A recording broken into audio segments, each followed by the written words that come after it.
नमस्कार दोस्तों। आज मैं आपको एक और कहानी सुनाने जा रहा हूँ। मेरी 7 बेटियां थीं। कुछ दिन बाद फिर से मैं प्रेग्नेंट हो गई। मेरे पति दुबई जाने लगे। मेरे पति को बेटे चाहिए थे, तो उन्होंने कहा कि अगर इस बार बेटी हुई तो उन्हें जिंदा दफन कर देना, और अगर बेटा हुआ तो रख लेना। बेटी पैदा हुई तो मैंने एक गरीब औरत को दे दी। 18 साल बाद पति वापस आए तो गरीब औरत के साथ खूबसूरत लड़की को देखकर उस पर आशिक हो गए, और उसी रात उस लड़की के साथ 7 बेटियों की मां होना कोई मामूली बात नहीं है। सबसे ज्यादा मुश्किल तो तब बढ़ती है जब पति ही बेटियों से नफरत करता है। पहली बेटी पैदा हुई तो ससुराल वालों ने झूठे मुंह मुबारकबाद भी नहीं दी थी, मगर एक के बाद एक बेटियों की पैदाइश से ससुराल वालों ने मेरा जीना मुश्किल कर दिया था। शायद जिस गांव में मैं रहती थी वहां पर एक औरत को तभी सम्मान तभी दिया जाता है जब वह बेटियों के साथ साथ बेटों की भी मां बने। जब मेरे यहाँ छठी बेटी पैदा हुई तो पति ने उस बेटी को देखना भी गवारा ना किया। नंद और सास मुझे अस्पताल में अकेला छोड़कर वापस आ गई। जब तबीयत कुछ ठीक हुई तो अपनी फूल सी बेटी लेकर मैं खुद ही घर की तरफ बढ़ी। जब मैं अस्पताल से बाहर निकली तो एक गरीब औरत बाहर बैठी थी। मुझे देखकर खुश हुई और बच्ची को मांगने लगी। मैंने बच्ची को दे दिया तो कहने लगी, परेशान मत हो, एक दिन तुम्हारा पति तुम्हें जरूर अपनाएगा। मैं थोड़ा सा मुस्कुराई। घर आते ही मुझ पर मुसीबत टूट पड़ी। पति ने मेरा स्वागत थप्पड़ मारकर किया था। सास ने मुझसे मेरी बेटी को लेकर बिस्तर पर पटकने के अंदाज में रखा और कामों को मेरे हाथ में पकड़ा दी। मेरी देवरानी जो 3 बेटों की माँ थी, बात बात पर बेटों की माँ होने का रौब जमाया करती। मैं खामोशी से सब्र का घूंट पीती रही। जिंदगी गुजरने लगी। मेरी बच्चियों को बाप और दादी की प्यार कभी नहीं मिली। अक्सर मैं सोचा करती कि बेटियां भी तो भगवान की बनाई हुई होती हैं।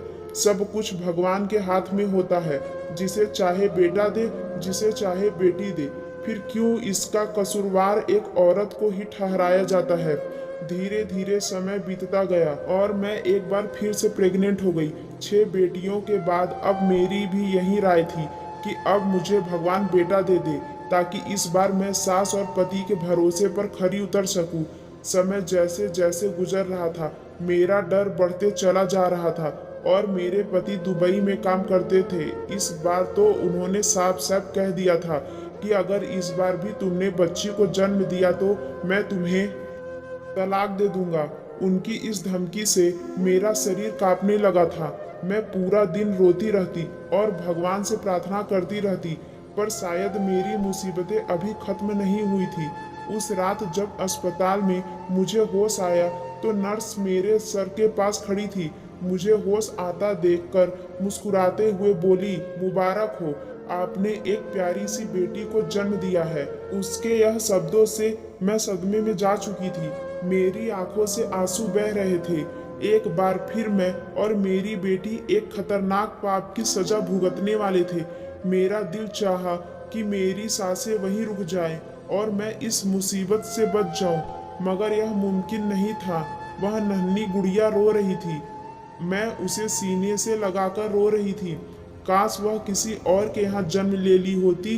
यहाँ बेटे की सूरत मेरी गोद में डाल दी जाती। लेकिन मैं भगवान की राय में राजी थी। यह 6 फूल मुझे मेरी जान से भी बढ़कर थी, मगर अब मैं पति और सास से तंग आ चुकी थी।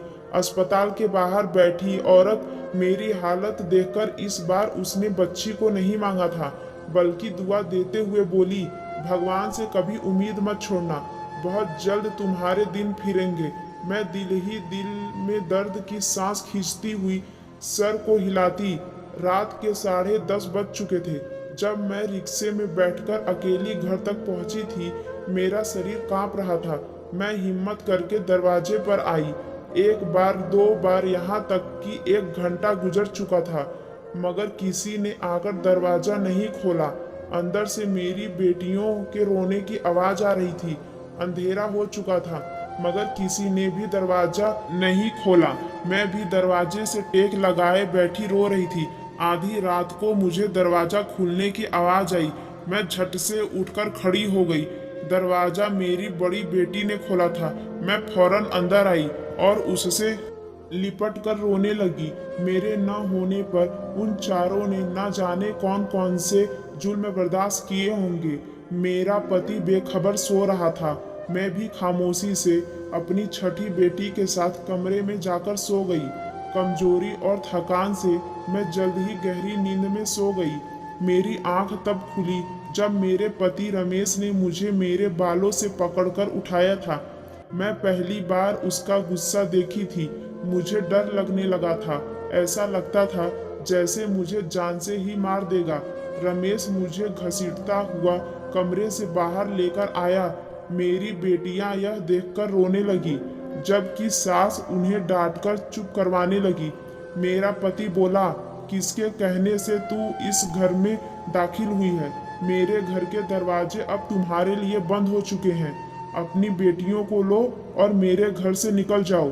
सास भी मेरी बेटियों को धक्के देकर घर से निकालने लगी। मैं हाथ जोड़कर उनके कदमों में गिर गई। यह घर ही मेरा सब कुछ था। मैं 5 बेटियों को लेकर आखिर कहाँ जाती? मेरा पति घर से निकाल चुका था। मैं बेटियों के साथ वहीं दरवाजे पर बैठी रो रही थी कि तभी मुझे सास के चिल्लाने की आवाज आई और फिर मेरे पति की आवाज सुनकर मुझे कुछ दुर्घटना का एहसास हुआ। मेरी सास पांव फिसलने से गिर चुकी थी और उनका सर किसी चीज से लगकर फट चुका था। मेरा पति हड़बड़ाकर रोते हुए उन्हें डॉक्टर के पास ले जाने लगा, मगर कुछ देर बाद ही बहुत बुरी खबर मिली कि सास के सर पर गहरी चोट लगने की वजह से उनकी मृत्यु हो चुकी है। भले ही मेरे पति ने मेरे और मेरी बेटियों के साथ अच्छा नहीं किया था, मगर उस वक्त उन्हें तकलीफ में देखकर मैं उनका गम बांटने लगी। रिश्तेदार दूर दूर से हमारे यहाँ सास को देखने के लिए आ रहे थे, इसलिए पति ने मुझसे दोबारा घर से जाने की बात नहीं की थी। वक्त गुजरता गया और रमेश का व्यवहार पहले से कुछ बेहतर होता। 3 माह हो चुके हैं और अब मुझे वापस दुबई जाना है। मैं दुबई जाने से पहले दूसरी शादी करना चाहता हूँ, क्योंकि तुम तो बेटियां पैदा करने की मशीन बनी बैठी हो। यही ख्वाहिश मेरी भी माँ दिल में समाये दुनिया से चली गई। पति का यह शब्द मेरा खून खौला दिया था। पहले की मुसीबतें कम थी क्या, जो अब मेरे सर पर सौतन भी लाना चाहते थे? मैं उन्हें समझाने लगी, मगर वो उल्टा सोच रखने वाले इंसान मेरी बात कहाँ सुनते। उस रात मैं बहुत रोई। मुझे मेरी जिंदगी का एक बोझ लगने लगी थी। मेरा दिल चाहा कि मैं खुद को इस दुनिया से आज़ाद कर दूं, मगर जब ख्याल अपनी बेटियों का आता तो फिर इस इरादे को भुला देती। सुबह हुई तो मेरा शरीर बुखार से तड़प रहा था। पहले तो पति ने ध्यान नहीं दिया, मगर जब मेरी तबीयत ज़्यादा बिगड़ने लगी तो मुझे डॉक्टर के पास ले गया। मुझे हैरानी तब हुई जब डॉक्टर ने कहा कि आप माँ बनने वाली हैं। उसके यह शब्द मुझे कोई खुशी नहीं दे रही थी, बल्कि उल्टा मेरी मुसीबतें बढ़ा रहे थे।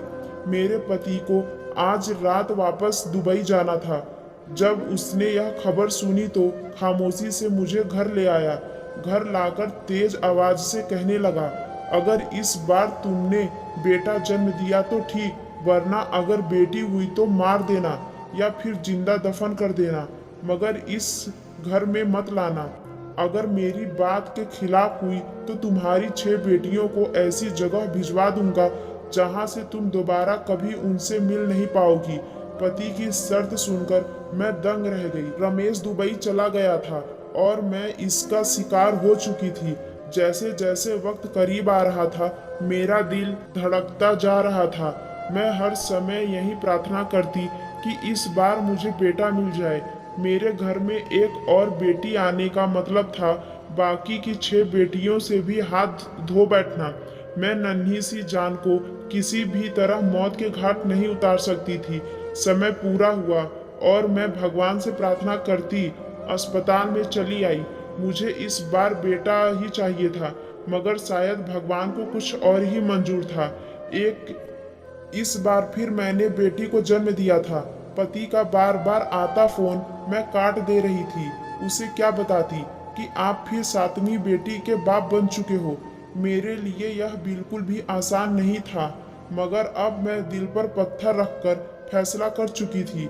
मैं इस बेटी को अपने साथ नहीं लेकर जाऊंगी। मैं इस मासूम बच्ची को मारने का सोच भी नहीं सकती थी और ना ही उसे जिंदा दफन कर सकती थी। मुझे कोई बीच का रास्ता निकालना था और यह काम शायद मेरे लिए दुनिया का सबसे मुश्किल काम था। मैं अस्पताल से बाहर निकली, सामने वही गरीब औरत बैठी थी। न जाने उस वक्त मैंने दिमाग में क्या सोचा। मैंने उस गरीब औरत को अपने साथ ले लिया और अस्पताल से हटकर दूसरे जगह पर चली आई। वह औरत हैरान थी, मगर जो बात मैंने उससे कहा उसे सुनकर वह एकटक मुझे देखने लगी। कुछ देर खामोश रहने के बाद उसने हाँ में सर हिलाया और मेरी बेटी को मेरी गोद से उठा लिया। मेरा दिल उस वक्त टुकड़ों में बट गया था। एक माँ के लिए अपने बच्चे को खुद से जुदा करना बिल्कुल आसान नहीं होता। मैं दिल पर पत्थर रखकर घर की तरफ वापस आ गई। घर पहुंचते ही रमेश का फोन आया। शायद वह मेरे जवाब का इंतजार कर रहा था। मैंने डरते हुए उसे बताया कि मैंने एक बेटी को जन्म दिया है। रमेश उसके जवाब में कुछ ना बोला और कुछ देर बाद वह कॉल कट कर चुका था। वक्त गुजरता गया और रमेश को गए 3 साल बीत चुके। इस दौरान वह एक बार भी वापस श्रीनगर नहीं आए और ना ही मुझसे कभी बात करने की कोशिश की थी। हर महीने पैसे जरूर भिजवा दिया करते, जिससे मेरा और मेरी बच्चियों का गुजारा हो जाया करता था। मुझे दोबारा वह गरीब औरत कहीं नजर ना आई थी और मेरी 6 बेटियों मेरे पास मौजूद थी, मगर मुझे रह रहकर उस बच्ची की याद सताती रहती थी जिसे मैंने 3 साल पहले एक गरीब औरत को दे दिया था। अब तो पर लोग तरह तरह की बातें करने लगे थे। कुछ का कहना था कि रमेश दुबई में किसी दूसरी लड़की से शादी कर ली है। मेरे सभी रिश्तेदार बातें बना रहे थे कि रमेश की दूसरी पत्नी से बेटा पैदा हुआ है। इन लोगों की बातों ने मुझे परेशान कर दिया था। मैं जब भी पति को कॉल करती वह मेरा फोन नहीं उठाते थे। अब तो उन्होंने पैसे भेजना भी बंद कर दिया था। अब भीख मांगने की नौबत आ चुकी थी। जब घर में पूरे खाने पीने की चीज खत्म हो गई थी तो मैंने खुद काम करने का फैसला किया। जहां भी काम मांगने जाती तो लोग मेरा मजाक उड़ाते कि पति दुबई में लाखों कमा रहा है और पत्नी घरों में नौकरी ढूंढ रही है। पति का इंतजार करते करते 18 साल बीत गए। मैंने अपनी 3 बेटियों की शादी कर दी थी। 18 सालों में मैंने झाड़ू पोछा करके अपनी बच्चियों को पाल पोस कर बड़ा किया था, जबकि पति ने इस दौरान एक बार भी पलटकर नहीं देखा था। सोमवार का दिन था जब मैं भगवान की पूजा कर रही थी। अचानक दरवाजे पर दस्तक हुई। जब मैंने दरवाजा खोला तो एक पल के लिए मैं सदमे में चली गई। मेरा पति रमेश 18 साल बाद मेरे सामने खड़ा था। मुझे देखकर हल्का सा मुस्कुराया और अंदर आ गया। उसने घर आते ही मुझसे बिना कुछ बात किए सिर्फ इतना कहा, अब हमेशा हमेशा के लिए वापस आ चुका है और अब सारा कारोबार यही करेगा। मुझे तो हैरत तब हुई जब उसने कहा कि वह 2 पिछले महीनों से कश्मीर में ही आया हुआ था। मैं खामोशी से उसकी बातें सुन रही थी। वह अपने बैग से कपड़े निकालकर फ्रेश होने चला गया। 18 सालों में मुझे रमेश के बिना जीने की आदत हो चुकी थी, मगर तकलीफ तो तब हुई जब उसने आकर एक बार भी अपनी बेटियों के बारे में ना पूछा और ना ही मुझसे यह पूछा कि इन 18 सालों में मैंने कैसे अपना और उनका पेट भरा। शायद यहाँ भी मुझे ही सब्र करना था। रमेश बाहर निकला और कुछ ऐसा शब्द बोला, उसे सुनकर मेरी सांस रुक गई थी। वह कहने लगा कि मैं एक लड़की को पसंद कर चुका है, उसका नाम पूजा है। अगले सोमवार को उसकी पूजा के साथ विवाह है। वह मुझे बताकर दोबारा घर से जा चुका था। मैं उसे जाता देखती रह गई। क्या कोई इस हद तक भी लापरवाह हो सकता है? उसकी बेटियां उसकी मोहब्बत के लिए तरस रही थी, मगर उसे कोई परवाह नहीं थी। सोमवार का दिन भी आ चुका था। घर को दुल्हन की तरह सजा दिया गया था। मेरी बेटियां खामोशी से एक कमरे में छुपकर बैठ गई थी। उन्हें इस शादी से कोई दिलचस्पी नहीं थी। रमेश बहुत खुश था। मुझे बताने लगा कि पूजा अपनी माँ के साथ यहीं आ रही है, यहीं पर उसका विवाह होगा और फिर अगले ही हफ्ते मैं पूजा के साथ वापस दुबई चला जाऊंगा। मेरा सब्र का घोट खत्म हो चुका था, लेकिन मेरा चुप ही रहना मेरा बेहतरीन जवाब था। मैं खामोशी से इस महफिल से दूर जाकर अपनी हमेशा के कामों में लग गई। मैं बहुत मुश्किल से अपने आंसू रोक रही थी। दोनों माँ बेटी हमारे घर में आ चुकी थी। विवाह शुरू होने में कुछ ही देर बाकी था। जब रमेश ने मुझे ठंडा पानी लाने को कहा, मैं खामोशी से सर झुकाकर जब उसके कमरे में गई तो वह लड़की सामने बैठी थी जिससे राजेश का विवाह होने वाला था। उसे देखकर मेरे पैरों तले की जमीन निकल गई थी। उस लड़की की उम्र 17-18 साल थी, जो अपने नजरों से बार बार मुझे देख रही थी, जबकि वहीं दूसरी तरफ मेरा पति उस लड़की की माँ को पैसा पकड़ाता हुआ ना जाने क्या बातें कर रहा था। पैसों की भीड़ में आज एक औरत को मासूम लड़की का चेहरा नहीं दिख रहा था। तभी रमेश की कॉल आई और वह खामोशी से कमरे से निकल गया। मैंने जब उस लड़की की माँ को देखा तो मुझे लगा कि मैं इन्हें पहले भी कहीं देख चुकी हूँ, मगर कहाँ, यह याद नहीं आ रहा था। वह औरत भी बार बार मुझे ही घूर रही थी। मैं जल्दी से कमरे से बाहर निकल आई और अपनी दिमाग पर जोर देने लगी। पंडित आ चुके थे। तभी मेरे दिमाग में ख्याल आया और मेरे होश उड़ गए। यह कैसी मुसीबतें टूटने वाली थी। मेरा शरीर सुन्न होने लगा। तब मैं बाहर निकली और जाकर पूजा की माँ को पकड़कर अपने सामने किया और मैं उसे देखकर बोली कि तुम वही औरत हो ना जिसे मैंने अपनी बेटी को दी थी। मेरी बात सुनकर वह हक्की बक्की रह गई थी और बोली, हाँ मैं वही हूँ, मगर तुम कौन हो? राजेश सवालिया नजरों से हमें देख रहा था। मैं गुस्से से बोली कि मैं वही औरत हूँ जिसने 18 साल पहले अपने इसी पति के डर से अपनी बेटी को तुम्हारे हवाले किया था। यह खबर किसी पाप की तरह गिरी थी। राजेश घबराया हुआ था।